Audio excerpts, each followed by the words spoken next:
Hi friends, welcome to the Pratyusha simple recipes. నా స్టైల్లో ఇంట్లోనే సింపుల్గా వెజిటేబుల్ శాండ్విచ్, ఎగ్ శాండ్విచ్ ఎలా చేసుకోవాలో చూపిస్తానండి. ఇందుకోసం వీడియోలో చూపిస్తున్నట్టు కీర దోసకాయలు, టమాటాలు చక్రాల్లో కట్ చేసుకోవాలండి. తర్వాత వాష్ చేసుకున్న లెట్యూస్ ఆకులను పక్కన పెట్టుకోవాలి. తర్వాత స్టవ్ ఆన్ చేసి ఒక ప్యాన్ పెట్టుకొని బటర్ యాడ్ చేసుకొని మీకు కావాల్సిన శాండ్విచ్ బ్రెడ్ని రెండు వైపులా కాల్చుకోవాలి. తర్వాత ముందుగా ఒక శాండ్విచ్ పెట్టుకొని ఒక లెట్యూస్ ఆకు పెట్టుకొని కట్ చేసుకున్న వెజిటేబుల్స్ అనేవి యాడ్ చేసుకోవాలి. తర్వాత ఒక చీజ్ స్లైస్ అనేది యాడ్ చేసుకొని ఇంకొక లెట్యూస్ పెట్టుకొని ఇంకా బ్రెడ్ పెట్టుకొని తినటమేనండి. వెజిటేబుల్ శాండ్విచ్ కంప్లీట్ అయిపోయింది. ఇప్పుడు ఎగ్ శాండ్విచ్ కోసం మళ్ళీ స్టవ్ ఆన్ చేసి ఒక ప్యాన్ పెట్టుకొని ఆయిల్ అనేది యాడ్ చేసుకొని ఆయిల్ అనేది హీట్ అయిన తర్వాత ఒక ఎగ్ బ్రేక్ చేసుకొని వేసుకోవాలండి.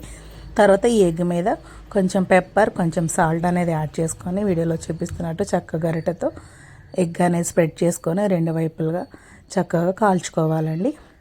మీరు ఈవినింగ్ టైంలో స్నాక్స్ లాగా తినాలనుకున్నా, ఏదైనా జంక్ ఫుడ్ తినాలనుకున్నా ఈ విధంగా ట్రై చేయండి. చాలా అంటే చాలా టేస్ట్గా ఉంటుంది, చాలా సింపుల్గా అయిపోతుంది.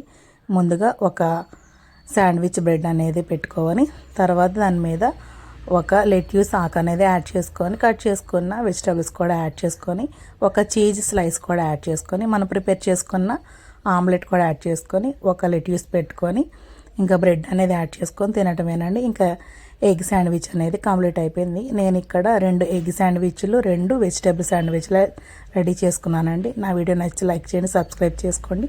మీరు కూడా ఇదే విధంగా ట్రై చేసి కామెంట్ చేయండి. అంతే ఫ్రెండ్స్, బాయ్ బాయ్.